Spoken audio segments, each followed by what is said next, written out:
Hi Avinash. Hello Abhishek, 4-6 ದಿನದಿಂದ ಕಾಣ್ತಾನೆ ಇಲ್ಲ. ಈ ನಿನ್ನ ಗೆಳೆಯನಿಗೆ ಹೇಳದೆ ಹೋಗುವಂತ ಗುಟ್ಟಿನ ವಿಷಯ ಯಾವುದಂತ? ಅಂಥದ್ದೇನಿಲ್ಲ ಅವಿನಾಶ್. ನಮ್ಮ ಸೋದರತ್ತೆ ಮಗ ಕೊಲ್ಲೂರು ಮೂಕಾಂಬಿಕೆಗೆ ಹೋಮ ಪೂಜೆ ಕಾರ್ಯಕ್ರಮ ಇಟ್ಕೊಂಡಿದ್ದ. ಹೀಗಾಗಿ ಅರ್ಜೆಂಟ್ ಬರಬೇಕು ಅಂತ ಫೋನ್ ಮಾಡಿದ್ದ. ಯಾರಿಗೆ ಹೇಳ್ದೇನೆ ಹಾಗೆ ಹೋಗಿಬಿಟ್ಟೆ. ಏನು ನನಗೆ ಹೇಳ್ದೇನೆ ಹಾಗೆ ಹೋಗಿದಲ್ಲ ಅಂತ ಕೋಪನ? ಕೋಪ ಏನಿಲ್ಲ. ದಿನದಲ್ಲಿ ಒಮ್ಮೆ ಆದರೂ ನೀ ನನಗೆ ಭೇಟಿ ಆಗದೆ ಹೋದರೆ ಮನಸ್ಸಿಗೆ ತಾಪ. ನನಗೂ ಅಷ್ಟೇ ಅವಿನಾಶ್. ನಿನ್ನಂಥ ಒಳ್ಳೆಯ ಗೆಳೆಯ ಸಿಕ್ಕಿದ್ದು ನನ್ನ ಭಾಗ್ಯ. ಹಿಂದೆ ಆಗಿರೋದ ಹಗೆತನದ ಸೈಡನ್ನು ಬರೀತು ನಾವಿಬ್ಬರು ಒಂದಾಗಿರೋದನ್ನು ಕಂಡ್ರೆ ಊರು ಜನ ಆಶ್ಚರ್ಯ ಪಡುವಂತಾಗಿದೆ. ಜನ ಆಶ್ಚರ್ಯ ಪಡುವಂತೆ ಬಾಳುವುದೇ ಜೀವನ. ಒಳ್ಳೆಯ ರೀತಿಯಿಂದ ನಡೆಯುವುದೇ ಮಾನವನ ಧರ್ಮ. ಪರನಿಂದೆ ಸಿಟ್ಟು, ವೈರತ್ವ ಇವೆಲ್ಲವೂ ಮಾನವನ ಬದುಕಿಗೆ ಕೆಡಗಾಲಿನ ಕಗ್ಗತ್ತಲೆ. ತಿಳುವಳಿಕೆ ಎಂಬ ತಿಳಿ ನೀರಿನಂತ ಸ್ವಚ್ಛ ಮನಸ್ಸು, ಬಿಚ್ಚು ಹೃದಯಗಳ ಮಿಲನವೇ ಪವಿತ್ರ ಸ್ನೇಹ. ನಿಜ ನಿನ್ನ ಮಾತು. ನಮ್ಮ ಇಬ್ಬರಿಗೆ ಒಡ ಹುಟ್ಟಿದ ಅಣ್ಣ ತಮ್ಮ ಯಾರೇ ಇರದೆ ಹೋದ್ರು ಒಂದೇ ತಾಯಿ ಮಕ್ಕಳಂತೆ ಬೆಳೆದು ಬಂದವರು ನಾವು. ಹೊರ ಜಗತ್ತಿನ ದೃಷ್ಟಿಯಲ್ಲಿ ನಾವು ಸ್ನೇಹಿತರು ಅನಿಸಿದ್ರು ಹೃದಯದಿಂದ ನೋಡಿದರೆ ನಾವು ಒಡ ಹುಟ್ಟಿದವರೇ. ನಾವಿಬ್ಬರು 100 ವರ್ಷ ಬಾಳಿ ಬದುಕಿದರೆ ಆ ನೀಲಾಕಾಶದ ನಕ್ಷತ್ರದಂತೆ ನಕ್ಕು ನಲಿಬೇಕೆನ್ನುವುದೇ ನನ್ನ ಆಸೆ ಅವಿನಾಶ್. ನಿನ್ನಾಸೆ ನನ್ನ ಆಸೆ ಅಭಿಷೇಕ್. ಜೀವನದಲ್ಲಿ ಒಳ್ಳೆಯ ಗೆಳೆಯ, ಒಳ್ಳೆಯ ಹೆಂಡತಿ ಮಕ್ಕಳು ಸಿಗಬೇಕಾದ್ರೆ ಪುಣ್ಯ ಮಾಡಿ ಬರಬೇಕು ಅವಿನಾಶ್. ಪಾಪ ಪುಣ್ಯ ಅನ್ನೋದು ಒಂದು ನಾಣ್ಯದ 2 ಮುಖಗಳಿದ್ದಾಗೆ. ಒಂದರ ಮುಖ ಒಂದಕ್ಕೆ ಕಾಣೋದಿಲ್ಲ. ಆದರೂ ಒಂದು ಮಾತು ಹೇಳೋಕ್ಕೆ ಇಷ್ಟಪಡ್ತೀನಿ. ಈ ಪ್ರಪಂಚದಲ್ಲಿ ಅವನು ಎಷ್ಟೇ ಒಳ್ಳೆಯವನಾಗಿದ್ರು ಎಲ್ಲರ ದೃಷ್ಟಿಗೆ ಒಳ್ಳೆಯವನಾಗಿರಲ್ಲ. ಎಷ್ಟೇ ಕೆಟ್ಟವನಾಗಿದ್ರು ಎಲ್ಲರ ದೃಷ್ಟಿ ಕೆಟ್ಟವನಾಗಿರಲ್ಲ. ಅದು ಈ ಸೃಷ್ಟಿ ನಿರ್ಮಾಣದ ಜೊತೆಗೂಡಿ ಬಂದ ಪದ್ಧತಿ. ಹುಟ್ಟು ಸಾವಿನ ಸೂತ್ರ ಹಿಡಿದು ಈ ಭವಸಾಗರದ ದೋಣಿ ನಡೆಸುವ ನಾವಿಕನಾದ ಆ ನಾರಾಯಣನನ್ನೇ ಸೇಲರಿಲ್ಲಾಗೀನ ಬುದ್ಧಿಯ ಹಿರಣ್ಯಕಶ್ಯಪ ಭವದ ಜ್ಞಾನಿಗಳಿಗೆ ಸುಜ್ಞಾನದ ದೀವಿಗೆಯಾಗಿ ಭಕ್ತಿ ಬೀಜವನ್ನು ಬಿತ್ತಿ ಮುಕ್ತಿ ಮಾರ್ಗವನ್ನು ತನ್ನ ವಚನದಲ್ಲಿ ಸಾರಿ ಸಾರಿ ಹೇಳಿದೆ. ಆ ಭಗವಂತನ ಸ್ವರೂಪವೇ ಬಸವಣ್ಣನಾಗಿ ಬಂದರು. ಆ ಕೊಂಡಿ ಮಂಚಣ್ಣನಂತ ವಂಚಕರು ಸೇರಲಿಲ್ಲ ಮಹಾತ್ಮನನ್ನು ಅಂದಾಗ ನಮ್ಮಂತವರ ಪಾಡೇನು? ಆಗದಿದ್ದವರು ನಮ್ಮನ್ನು ಸೇರದಿದ್ದರೂ ನಾವು ನಮ್ಮ ಧರ್ಮವನ್ನು ಬಿಡಬಾರದು. ಅದೇ ನಮ್ಮ ಮಾನವೀಯತೆಗೆ ಭೂಷಣ. ನಿಜ ನಿನ್ನ ಮಾತು. ಆದರೆ ಮತ್ತೇನು ಅಭಿಷೇ? ನಮ್ಮಿಬ್ಬರ ಈ ಪವಿತ್ರ ಸ್ನೇಹವನ್ನು ಕಂಡು ಹೊಟ್ಟೆ ಕಿಚ್ಚು ಪಡೋ ಕಿಡಿಗಡಿಗಳಿಂದ ನಿನ್ನ ನಿರ್ಮಲವಾದ ಮನಸ್ಸಿನಲ್ಲಿ ಹಿಂದೆ ಆಗಿ ಹೋದ ಹಗೆತನದ ಹೊಗೆ ಬಿಸಿ ನಿನ್ನ ಮನಸ್ಸನ್ನೇನಾದರೂ ಕೆಡಿಸಿಬಿಟ್ರೆ ಮತ್ತೆ ಮೊದಲಿನಂತಾಗಬಾರ್ದು ಅಂತ.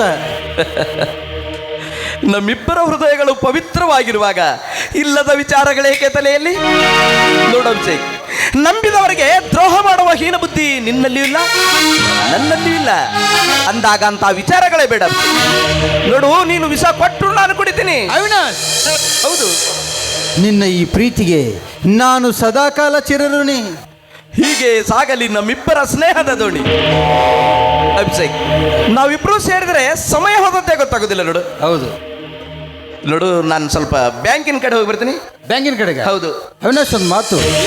ನಿನಗೆ ಮೊನ್ನೆ ಫೋನ್ನಲ್ಲಿ ಒಂದು ವ್ಯವಹಾರ ಬಗ್ಗೆ ಹೇಳಿದ್ನಲ್ಲ? ಹೌದು. ಆ ವ್ಯವಹಾರ ಸಕ್ಸಸ್ ಆಯ್ತು. ಹೌದಾ? ತುಂಬಾನೇ ಸಂತೋಷವಾಯ್ತು. ಆ ಸಂತೋಷಕ್ಕೋಸ್ಕರನೇ ನಾಳೆನೇ ಒಂದು ಚಿಕ್ಕ ಪಾರ್ಟಿ ಏರ್ಪಾಡು ಮಾಡಿದ್ದೀನಿ. ಆ ಪಾರ್ಟಿಗೆ ನೀನು ಮರೀದೇನೆ ಬರಬೇಕು. ಆಯ್ತು, ಖಂಡಿತ ಬರ್ತೀನಿ. ಓಕೆನಾ?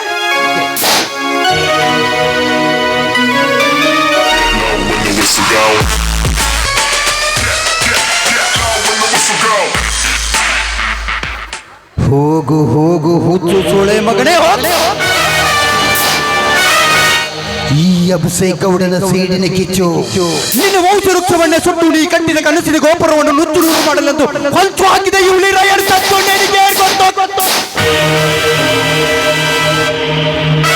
ಮುಳ್ಳನ್ನ ಮುಳ್ಳಿನಿಂದಲೇ ಕೇಳುವಂತೆ ನಿನ್ನಿಂದಲೇ ನಿನ್ನ ಸರ್ವ ಸಂಪತ್ತು ನಾಶವಾಗಬೇಕು. ಅಷ್ಟೇ ಅಲ್ಲ, ನಾನು ಹೂಡಿದ ಈ ಮೋಸದ ಗೆಳೆಯನ ಮಾತ್ರ ನಿನ್ನ ಮನಸ್ಸಿನಲ್ಲೇ ಮೂಡಬೇಕು.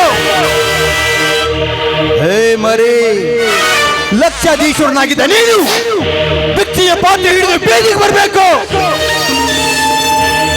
ರತಿಯನ್ನೇ ಮೀರಿಸುವ ಚಂದುಳ್ಳ ಚೆಲುವೆ ನಿನ್ನ ಹೆಂಡತಿ. ನಾನುಂಡು ಬಿಸಾಡುವ ಎಂಜಲದ ಎಲೆ ಆಗಬೇಕು. ನೀನು ಭಿಕ್ಷೆಯ ಪಾತ್ರೆ ಹಿಡಿದು ಬೀದಿಗೆ ಬಂದದನ್ನು ಕಂಡು ನಾನು ಗಾಗೈಸಿ ನಗಬೇಕು. ಅಂದಾಗ ನನ್ನ ತಾತ ಮುತ್ತಾತರ ಆತ್ಮಕ್ಕೆ ಶಾಂತಿ.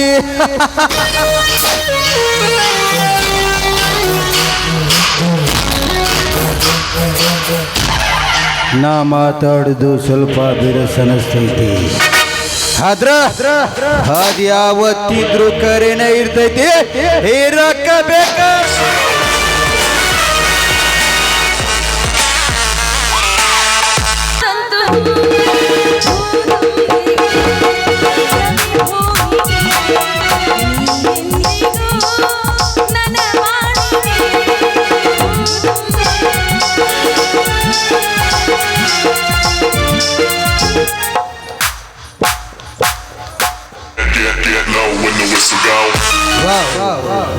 ಆ ಸುರಲೋಕದಿಂದ ದರಗಿಳಿದ ಬಂದ ರಂಬೆ, ಆ ಬ್ರಹ್ಮನು ನನಗಾಗಿ ಸೃಷ್ಟಿಸಿದ ದಂತದ ಬೊಂಬೆ, ಬಾ ಈ ನನ್ನ ತೋಳೊಪ್ಪಿಗೆಯಲ್ಲಿ ಬಂದಿಯಾಗುವ. ಗೌಡ್ರೆ, ನಿಮ್ಮ ದಾರಿ ಕಾದು ಕಾದು ಬೇಸರಗೊಂಡ ನಾನು ನಿಮ್ಮ ಸ್ವಾಗತಕ್ಕಾಗಿ ನಾಟ್ಯ ಮಾಡ್ತಾ ಇದ್ದೆ. ಈ ನನ್ನ ನಾಟ್ಯ ನಿಮ್ಗೆ ಇಷ್ಟ ಆಯ್ತಾ? ಇಲ್ಲ, ಆ? ಹಾಗಂದವನು ಗಂಡಸನೇ ಅಲ್ಲ, ಅವನೊಬ್ಬ ಸೆಂಡ. ಇನ್ನ ಬಳಕುವ ಸೊಂಟ ತುಳುಕುವೆ ಇದೆ. ಈ ತಳುಕು ಬಳುಕಿನ ಮೈಮಾಟಕ್ಕೆ ಪುಳುಕುಗೊಳ್ಳದ ಗಂಡುಗಳೇ ಇಲ್ಲ ಈ ಪ್ರಪಂಚದಲ್ಲಿ. ನೀನು ನಾಟ್ಯ ಮಯೂರಿ, ಗಾನ ಕಿಶೋರಿ, ಅದಕ್ಕೆಂದೇ ನಾನಾದೆ ನಿನ್ನ ಪ್ರೇಮದ ಪೂಜಾರಿ. ನೀನು ಪ್ರೇಮದ ಪೂಜಾರಿ ಅಲ್ಲ ಮರಿ, ಈ ನನ್ನ ಸೌಂದರ್ಯ ಮೈಮಾಟಕ್ಕೆ ಬಲಿ ಬಿದ್ದ ಹರಕೆಯ ಕುರಿ.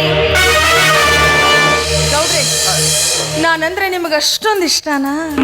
ಇಷ್ಟನಾ ಅಂತ ಕೇಳ್ತಾ ಇದೆಯಲ್ಲ. ಇಷ್ಟ ಆಗಿರುವೆ ಎಂದೇ ಅಷ್ಟೊಂದು ಕಷ್ಟಪಟ್ಟು ಎಲ್ಲರ ಕಣ್ಣ ತಪ್ಪಿಸಿ ಬಂದು ನಿನ್ನ ಪ್ರೇಮ ಪಂಜರದಲ್ಲಿ ಬಂದಿಯಾಗಿರುವೆ.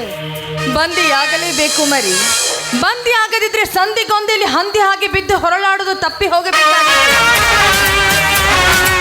ಏನೋ ವಿಚಾರ ಮಾಡ್ತಿರೋ ಹಾಗಿದೆ. ಏನಿಲ್ಲ ಗೌಡ್ರಿ, ನೀವು ನನ್ನ ಪ್ರೇಮ ಪಂಜರದಲ್ಲಿ ಬಂದಿಯಾಗಿರುವೇನೆಂದ್ರಲ್ಲ, ನಾನು ನಿಮ್ಮ ಹೃದಯ ಮಂದಿರದಲ್ಲಿ ಎಂದೋ ಬಂದಿಯಾಗಿದ್ದೀನಿ.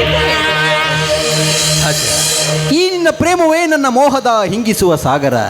ಈ ನಿನ್ನ ದೇಹ ಸಮುದ್ರದಲ್ಲಿ ಈಜಿ ಮೈ ಮರೆತು ಹಂಬಲದಿಂದ ಮುಳುಗಬೇಕೆಂದು ಬಂದಿರುವೆ. ಹೋ ಮಂಚಕ್ಕೆ ಹೋಗೋಣವೇ?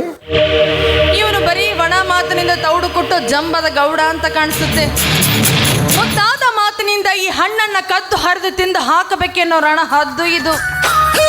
ಈ ಹದ್ದಿಗೆ ಬುದ್ಧಿ ಕಲಿಸಬೇಕಾದ್ರೆ ವಯ್ಯಾರದ ಮಾತಿನಿಂದ ಮುತ್ತಿನ ಮಳೆಗರೆದು ಇವನಲ್ಲಿರುವ ಸಂಪತ್ತಿನ ಮೂಟೆನೆಲ್ಲ ಕೆತ್ತಲಿಕ್ಕೇ ಬೇಕು.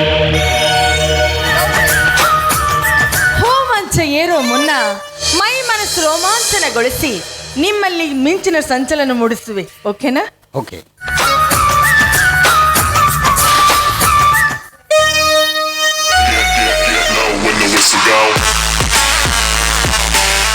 ಈ ಹೆಣ್ಣು ಮಾಗಿ ನಿಂತ ರಸಪುರಿತ ಹಣ್ಣು ಕತ್ತಿರಿಸಿ ನೋಡಿ ತಿಂದ ತೇಗಬೇಕನಿಸುತ್ತೆ ಅವಳೆ ನೋಡಿದ ಕಣ್ಣು.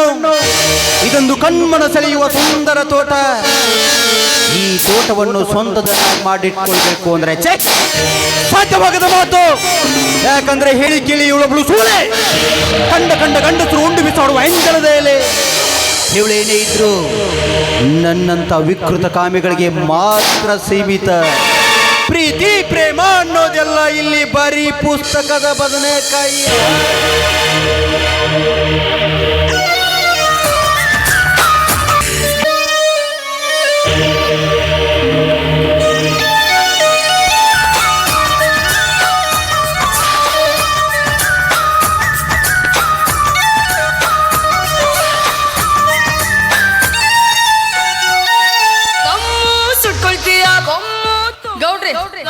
ನನ್ನ ಜೀವನದಲ್ಲಿ ಸಾಕಷ್ಟು ಗಂಡಗಳನ್ನ ನಾನು ನೋಡಿದ್ದೀನಿ, ಆದ್ರೆ ನಿಮ್ಮಂತ ಬಲಿಷ್ಠವಾದ ಗಂಡಸನ್ನೇ ನಾನು ನೋಡಿಲ್ಲ.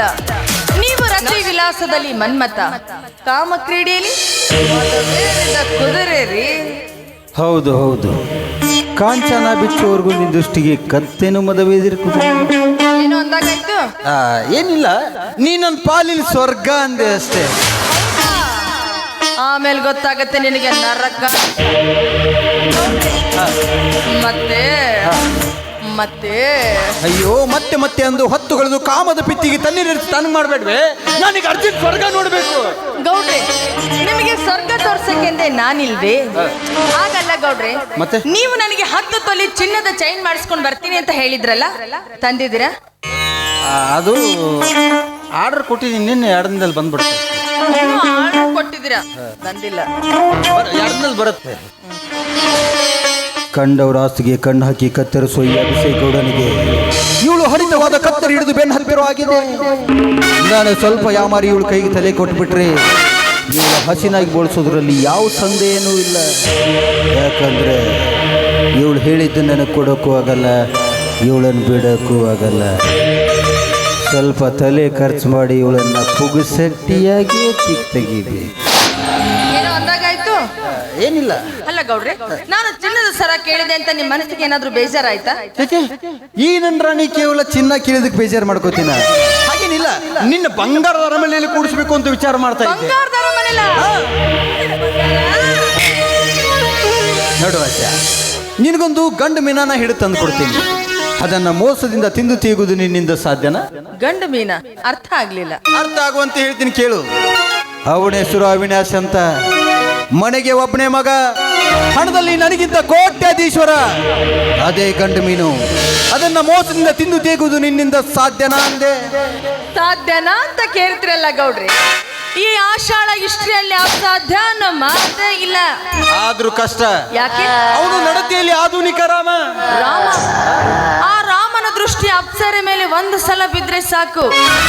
ಆ ರಾಮ ಪ್ರೇಮದ ಮಡುವಿನಲ್ಲಿ ಬಿದ್ದು ಹೊರಳಾಡೋದಂತೂ ಗ್ಯಾರಂಟಿ. ಒಂದು ಸಲ ನಿಮ್ಮ ಫ್ರೇಸ್ನ ಭೇಟಿ ಮಾಡಿಸ್ತೀರಾ? ಖಂಡಿತ ಭೇಟಿ ಮಾಡಿಸ್ತೀನಿ. ಆದ್ರೆ ಒಂದು ಮಾತು, ಏನದು? ನನ್ನ ವಿಷಯ ಅವನಿಗೆ ಯಾವ ಕಾರಣಕ್ಕೂ ಗೊತ್ತಾಗಬಾರ್ದು.